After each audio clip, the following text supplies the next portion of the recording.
Halo teman-teman, Hao, ketemu lagi di channel saya Mia Ye. Hari ini saya mau ngebahas tentang salah satu marga Tionghoa yang ada.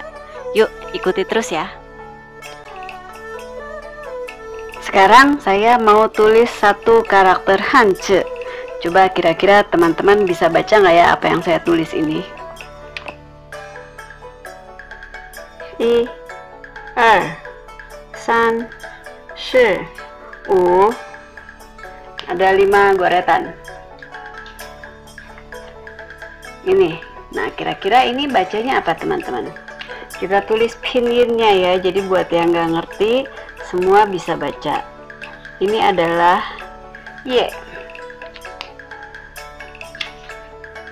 Nah, jelaskan ya teman-teman ya, nggak terlalu jelek kan ya, karena biasanya saya suka nggak pede kalau disuruh nulis karakter pinyin. Ini pinyin karena memang lebih jelek sih, masih mendingan Hanzi kalau menurut saya. Nggak tahu deh kalau menurut teman-teman gimana ya. Nah, Y ini artinya daun. Tapi hari ini saya lagi nggak mau cerita tentang daun-daunan ya, saya mau cerita tentang salah satu marga atau nama keluarga Tionghoa, yaitu Y. Yuk kita ikuti terus ya. Seperti yang teman-teman lihat di layar, karakter tradisional Y itu jauh lebih rumit, lebih banyak goretannya daripada karakter sederhananya atau karakter yang sudah diperbaharui, simplify. Nama marga ini seperti juga marga-marga Tionghoa lainnya tidak asal diciptakan hanya berdasarkan pertimbangan seperti misalnya bagus atau jeleknya ejaan beserta artinya, akan tetapi memiliki sejarah yang sangat panjang. Asal mula nama keluarga Y dimulai sejak zaman Huang Ti yang hidup sekitar tahun 2711 sampai 2599 sebelum Masehi. Dalam bahasa Indonesia disebut sebagai Kaisar Kuning. Kala itu salah seorang keturunan sang kaisar menjabat sebagai administrator Youxiong, ibu kota wilayah kekuasaan Huang Ti.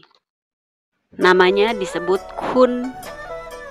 Kun kemudian memiliki seorang keturunan yang bernama Yuxiong. Yuxiong kemudian membantu Cifa menggulingkan dinasti Shang yang berkuasa sejak tahun 1600 sampai 1046 sebelum Masehi. Dinasti Shang merupakan dinasti kedua dalam catatan sejarah China. Yang pertama adalah dinasti Xia yang berkuasa sejak tahun 2100 sampai 1600 sebelum Masehi. Setelah Shang runtuh, berdirilah dinasti Zhou yang berkuasa sejak tahun 1046 sampai 256 sebelum Masehi dengan Cifa sebagai kaisarnya.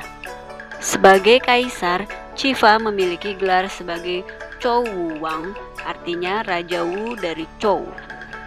Sementara Yuxiong diangkat sebagai guru kerajaan. Setelah Zhou Wu Wang meninggal dunia, tahta kekaisaran dilanjutkan oleh putranya yang bernama Qisong. Ia digelari sebagai Zhou Chengwang, Raja Cheng dari Zhou. Zhou Chengwang menganugerahi Xiong Yi, keturunan dari Yuxiong, sebuah daerah bernama Qingman. Xiong Yi diangkat menjadi pangeran kecil, Ce. Di kemudian hari, Xiong Yi mengubah wilayah tersebut menjadi Chuguo atau negara bagian Chu. Lantas ia mengangkat dirinya sendiri sebagai Raja Chu dan bergelar sebagai Zhou Wu Wang, Raja Wu dari Chu. Pada masa pemerintahan Raja Xiongchen, seorang menteri peperangan yang bernama Shen Yishu gugur dalam pertempuran melawan negara bagian Wu. Raja kemudian memberikan imbalan atas jasa-jasa sang menteri tersebut kepada putranya, Shen Chuliang. Hadiah tersebut berupa wilayah yang bernama Y.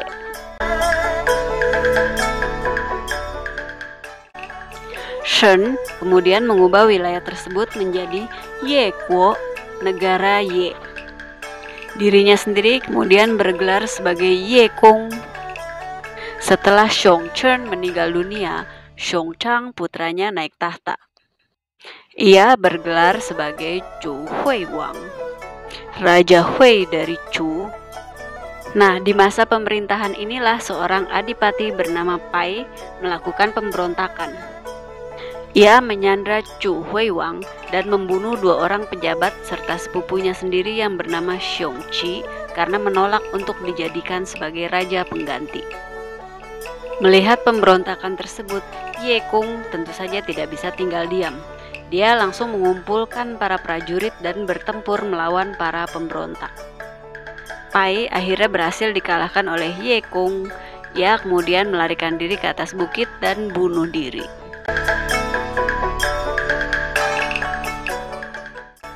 Lama setelah itu, di negara Chu kembali terjadi pemberontakan. Ketika Xiongyi, raja yang memerintah saat itu, meninggal dunia, terjadi perebutan kekuasaan antara Pangeran Wuji dengan seorang perdana menteri. Sang pangeran kemudian mati terbunuh, lantas Xiongchang naik tahta. Tetapi karena negara Ye mendukung Wuji, akhirnya negara Chu meleburkan diri kepada negara Ye. Sejak saat itu, keturunan Ye Kung menggunakan nama Ye sebagai nama keluarga mereka. Bila dipersingkat, sejarah marga Ye sebenarnya dapat dikatakan bermula pada masa dinasti Zhou pada periode musim semi dan musim gugur Chunqiu yang berkuasa sekitar tahun 770 sebelum Masehi sampai 476 sebelum Masehi. Pusat perkembangan marga Ye mulanya berawal di Yexin di provinsi Henan, kemudian menyebar ke daerah lainnya. Di provinsi Fujian, marga Ye terpecah menjadi 2 golongan, yakni Xianyou dan Changzhou. Di China Utara, Ye golongan Xianyou berasal dari Henan, sementara Ye golongan Changzhou berasal dari provinsi Hebei. Marga ini kemudian juga menyebar di provinsi Guangdong dan daerah lainnya. Nah, ini adalah gambar rumah leluhur keluarga Ye di China, cuman sayang aku nggak tahu tepatnya di provinsi mana ya. Yang jelas rumah ini sudah berumur lebih dari 100 tahun. Dalam Pai Jiaxing, sebuah puisi kuno yang artinya ratusan nama keluarga, marga Ye berada di urutan ke-257. Wah, jauh banget ya urutannya ya. Sekilas tentang Pai Jiaxing. Sekarang orang taunya kan keluarga Tionghoa itu masih menganut aliran patrilineal, suatu sistem kekerabatan yang alur keturunannya berasal dari pihak ayah. Bener kan? Tapi sebenarnya pada mulanya di zaman purba, rakyat di China masih menganut aliran matrilineal, suatu sistem kekerabatan yang alur keturunannya berasal dari pihak ibu. Karena itu, pada awalnya banyak yang hanya memiliki nama dengan 1 karakter, jadi tanpa marga, atau nama dengan karakter Ni, perempuan. Contohnya seperti yang terlihat di layar, Yao, Se, Ren, Song. Karakter Hanze-nya itu yang di bagian kiri yang paling pertama itu kan semuanya seragam. Itu berasal dari karakter Ni, perempuan. Berdasarkan sejarah, pada abad ketiga sebelum Masehi, Huang Ti atau juga dikenal dengan sebutan Kaisar Kuning, salah seorang raja pada periode 3 penguasa dan 5 kaisar, memerintahkan rakyatnya untuk mulai menggunakan nama keluarga. Sampai sebelum masa dinasti Han yang berkuasa sejak 206 sebelum Masehi sampai 220 Masehi, nama rakyat di China masih terdiri dari 2 karakter, yaitu marga dan nama. Seiring waktu berjalan, barulah mereka memiliki nama dengan 3 karakter, yaitu nama marga, nama yang mengidentifikasikan generasi mereka, dan nama diri. Baru pada masa dinasti Song yang berkuasa sejak tahun 960 sampai 1279 Masehi, nama keluarga besar dicantumkan dalam puisi kuno Pai Jiaxing, yang artinya ratusan nama keluarga. Di dalamnya terdapat 504 nama keluarga dan 564 karakter. Wah, banyak banget ya. Nama-nama dalam puisi tersebut sangat dikenal. Hebatnya, dari 12.000 nama keluarga yang tercatat dalam sejarah, ada sekitar 25% diantaranya masih digunakan sampai hari ini. 3 marga Tionghoa terbanyak di dunia adalah Li, Wang, dan Chang. Nama-nama ini dapat ditulis dalam dialek Mandarin atau dialek daerah masing-masing.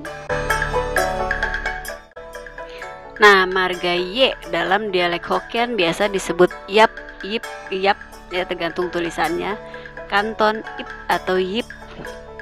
Sedangkan dalam sebutan Hakka dan Teochew itu mirip juga dengan sebutan dalam istilah Hokkien. Nah, kalau kamu, apa margamu? Ni xing shema? Boleh share di kolom komentar ya. Oke teman-teman, sekian dulu video hari ini. Semoga bermanfaat. Sampai ketemu di video berikutnya. Xie xie dajia, zaijian.